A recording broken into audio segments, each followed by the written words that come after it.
So hello everyone, welcome you all on this platform that is Chemistry Hub Reputed Galaxy. And इस video में जो है हम लोग थर्मोडाइनेमिक्स 2 के बारे में बात करेंगे और ये होगा हमारा थर्मोडाइनेमिक्स 2 का लेक्चर नंबर फर्स्ट, जिसके अंदर हम जब भी बात करते हैं तो थर्मोडाइनेमिक्स के सेकंड लॉ की बात करते हैं एंड थर्ड लॉ की बात करते हैं और ये आ जाता है हमारा थर्मोडाइनेमिक्स 2 के अंदर में। जैसा कि हम लोगों ने पहले देखा था कि थर्मोडाइनेमिक्स फर्स्ट लॉ क्या कहता है। The first law of thermodynamics state that one form of energy, if one form of energy change into another form then its energy remains same।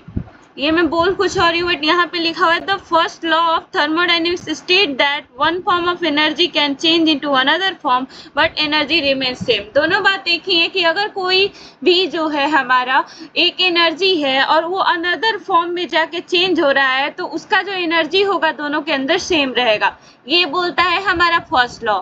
लेकिन ये सेकेंड लॉ की जरूरत क्यों पड़ी ये भी जानना पड़ेगा ना। What are the need of second law?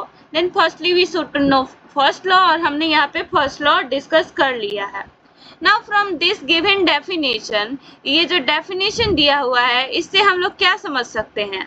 तो इससे हम ये समझ सकते हैं कि यहाँ पे देखिए ये एक हमें डेफिनेट रिलेशन देता है फर्स्ट लॉ किसके किसके बीच, हीट के बीच जो हीट ऑब्जर्व हुई है और वर्किंग मतलब कहने का वर्क हीट के बीच में जो है हमारा ऑब्जर्वेशन है उसको देता है। क्या ऑब्जर्व हमने वर्क एंड हीट के बीच में रिलेशन फाइंड किया, क्या डेफिनेट रिलेशन उस सिस्टम के अंदर फाइंड किया, यही हमें देता है। अब ये कैसे देता है? हीट भी एक टाइप की एनर्जी है और जैसे कि हमने फर्स्ट लॉ में देखा था U equal to Q plus में W, तो हमारा क्या था फर्स्ट लॉ था। उस इक्वेशन के थ्रू हमने जो है आप सभी इसको इन डिटेल में देख सकते हैं हमारे थर्मोडाइनेमिक्स के लेक्चर नंबर फर्स्ट जो है थर्मोडाइनेमिक्स 1 का, उसमें देख सकते हैं। उसमें काफी अच्छे से बताया गया है। यहाँ पे हम लोग बात करेंगे सेकेंड लॉ की और उसमें भी हमने फर्स्ट लॉ का देख लिया कि वो क्या रिलेशन फाइंड करता है। डेफिनेट रिलेशन फाइंड करता है हमारा हीट एंड वर्क के बीच में किसी भी सिस्टम के अंदर क्या ऑब्जर्वेशन हो रहा है। And this law also not puts any type of restriction on the direction of the flow of heat.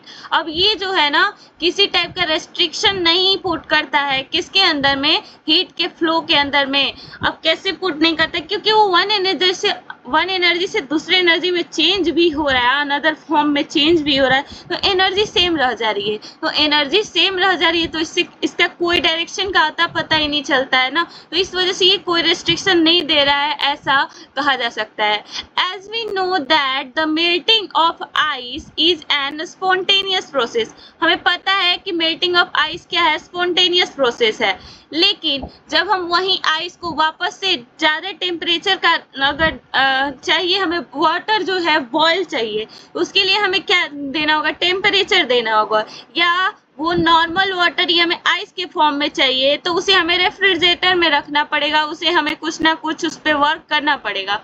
तो ये जब वर्क करना ही पड़ेगा, आइस है, आइस को हमने सराउंडिंग में लाया तो वो चेंज हो गया वाटर में, नॉर्मल टेम्परेचर उसे मिला उस सराउंडिंग के इंटरेक्ट में आकर, तो ये स्पॉन्टेनियस प्रोसेस हो गया। उसे नेचुरल जो प्रोसेसेस हैं उसको हेल्प किए, इस वजह से वो स्पॉन्टेनियस प्रोसेस हो गया। स्पॉन्टेनियस प्रोसेस क्या होता है? वैसे प्रोसेस इसको जरा हिंट कर लेते हैं, हम अपनी चीजों को डिस्कस करेंगे और इसे भी फर्दर डिस्कस करेंगे।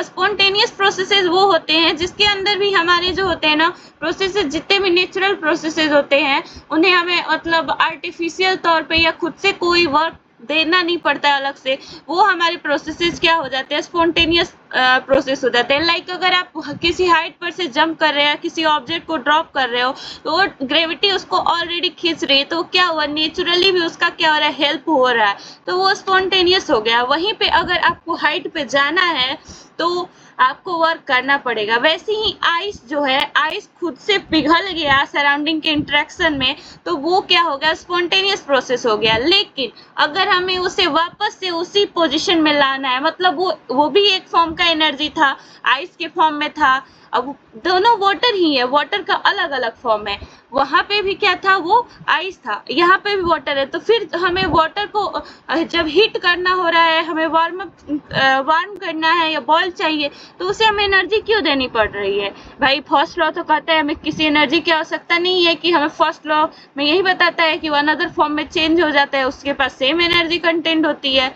बट यहाँ पे हमें जब ये इन सारी ऑब्जर्वेशंस को हम लोगों ने देखा, हम लोग बोल रहे हैं मतलब साइंटिस्ट ने देखा, ऑब्जर्व किया, तो वो क्या पाए भाई, इसे यहाँ पे एक नेक्स्ट लॉ की जरूरत पड़ी और इसलिए हमारा जो है सेकेंड लॉ की जरूरत पड़ी। सो आई थिंक अब आप सभी को थोड़ा सा क्लियर होगा। एक बार रिपीट करती हूँ, धैर्य से सुनिएगा कि जो हमारा फर्स्ट लॉ है होता है कि one form of another form में चेंज होता है एनर्जी, वन फॉर्म से अनदर फॉर्म में, तो हमें जो एनर्जी है देखने में क्या बताया जाता है कि वो सेम रहता है। लेकिन यहाँ ऑब्जर्व किया गया एक नॉर्मल से एग्जांपल से कि यहाँ पे वाटर जो है आइस बनना है तो उसको भी हमें एक तरीके से वर्क करना पड़ रहा है, अगर उसको बॉयल भी करना है तो वर्क करना पड़ रहा है। ये दोनों अलग अलग फॉर्म ही है एनर्जी के, वाटर के, तो लेकिन वर्क करना पड़ रहा है, तो हमें यहाँ अनदर लॉ की जरूरत पड़ी ऐसे कंडीशंस के लिए।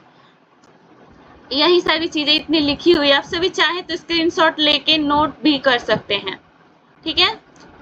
अब ये यहाँ पे so here is a need of another law, that is second law.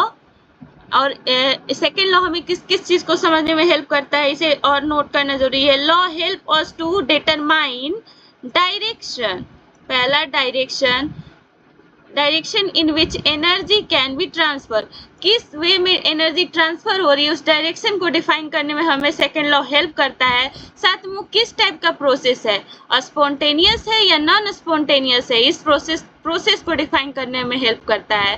साथ में उसके अंदर में जो हमारा इक्विलिब्रियम कैसा है, इक्विलिब्रियम में है या नॉन इक्विलिब्रियम में, मतलब एक तरीके से बोलो अगर 3 लाइन में, तो ये डिफाइन किया जा सकता है कि जो हमारा प्रोसेस है ये 3 तरीके की चीजों के लिए हेल्पफुल है कि डायरेक्शन क्या होगा, किस डायरेक्शन में एनर्जी ट्रांसफर हो रही है, सेकंड प्रोसेस क्या होगा, स्पॉन्टेनियस है कि नॉन स्पॉन्टेनियस है, एंड थर्ड हमारा इक्विलिब्रियम में है या नहीं है, किस स्टेट में है, इन चीजों को डिफाइन करता है, ठीक है।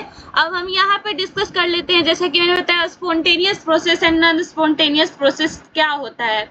उसके साथ ही यहाँ पे एक बहुत ही इंपॉर्टेंट कंसेप्ट है, ये हमें एंट्रोपी के बारे में बताता है और एंट्रोपी के बारे में हम लोग फर्दर डिस्कस करेंगे। इसमें हम अगर डिस्कस करते हैं तो आपके कंसेप्ट जो होंगे काफी ज्यादा उलझे हुए लगेंगे, इस वजह से हम इस एंट्रोपी को फर्दर डिस्कस करेंगे। सबसे पहले हम जान लेते हैं स्पॉन्टेनियस प्रोसेस क्या होते हैं, और स्पॉन्टेनियस प्रोसेस को ही इरिवर्सिबल प्रोसेस भी बोलते हैं, और नॉन स्पॉन्टेनियस प्रोसेस मैंने ऑलरेडी हिंट दे दिया है वीडियो के अंदर, बट यहाँ पे स्पॉन्टेनियस प्रोसेस समझाती हूँ। It is a type of natural process and irreversible process which proceeds without any outside assistance or I think without any external work. ये एक ऐसा प्रोसेस है जो कि इरिवर्सिबल है, मतलब फिर से रिवर्स नहीं हो सकता है, लेकिन वो अगर देखें तो उसको किसी भी आउटसाइड असिस्टेंस की, मतलब हमें अगर एक डॉक्टर है उसे असिस्टेंट की जरूरत पड़ती है, एक प्रोफेसर है उसे एक असिस्टेंट की जरूरत पड़ती है, एक साइंटिस्ट है उसे असिस्टेंट की जरूरत पड़ती है, लेकिन जो स्पॉन्टेनियस प्रोसेस है इसे किसी भी असिस्टेंट की जरूरत नहीं पड़ती, और बोले तो किसी एक्सटर्नल वर्क की जरूरत नहीं पड़ती, वो खुद ब खुद हो जाता है। जैसे कि मैंने एग्जाम्पल बताया कि किसी हाइट पर से किसी ऑब्जेक्ट को ड्रॉप किया जाए या आप खुद ही को जंप करा ले भाई, अगर दिमाग सही काम से नहीं कर रहा है तो वो क्या होगा, आपको ग्रेविटी खींच लेगी, तो ऑटोमेटिकली नेचुरली भी हेल्पफुल है वो, और उसे अनदर थिंग्स की मतलब बोले तो अनदर वर्क की एनर्जी लगाने की जरूरत नहीं है, वो हो जाएगा। तो ये हो गया स्पॉन्टेनियस प्रोसेस। बात करें लेकिन हम अगर बात करें नॉन स्पॉन्टेनियस प्रोसेसेस की, तो it is that type of process in which occurs और does not proceeds its own, जो खुद से नहीं होता, रिवर्सिबल होता है। भाई खुद से नहीं होता तो कोई और करेगा तो ध्यान से ही करेगा, ताकि अगर बिगड़े तो सही से कर ले। लाइक बच्चों को पेंसिल पकड़ाया जाता है तो गलत हो तो उसे सुधार दिया जाए, तो वैसे ही वो प्रोसेस नॉन स्पॉन्टेनियस हो गया। लेकिन आप पेन से लिख रही हो, वो स्पॉन्टेनियस राइटिंग भी बोल सकते हैं एक तरीके से, ठीक है। तो ये फेनोमेनन जो होता है अननेचुरल होता है, बिकॉज इसको हेल्प की जरूरत पड़ती है, नेचुरल, अननेचुरल, आर्टिफिशियल, ठीक है। तो ये सारी चीजें आई थिंक क्लियर होंगी। यहाँ पे क्लिफ जंपिंग का एग्जांपल है, क्लिफ जंपिंग हमारा स्पॉन्टेनियस प्रोसेस के अंदर में आ जाएगा, बिकॉज ड्रॉप हो रहा है और ग्रेविटी भी हेल्प कर रही है। क्लाइंबिंग जो हो जाएगा नॉन स्पॉन्टेनियस प्रोसेस का एग्जांपल हो जाएगा, बिकॉज क्लाइंबिंग में हमें वर्क करना पड़ेगा।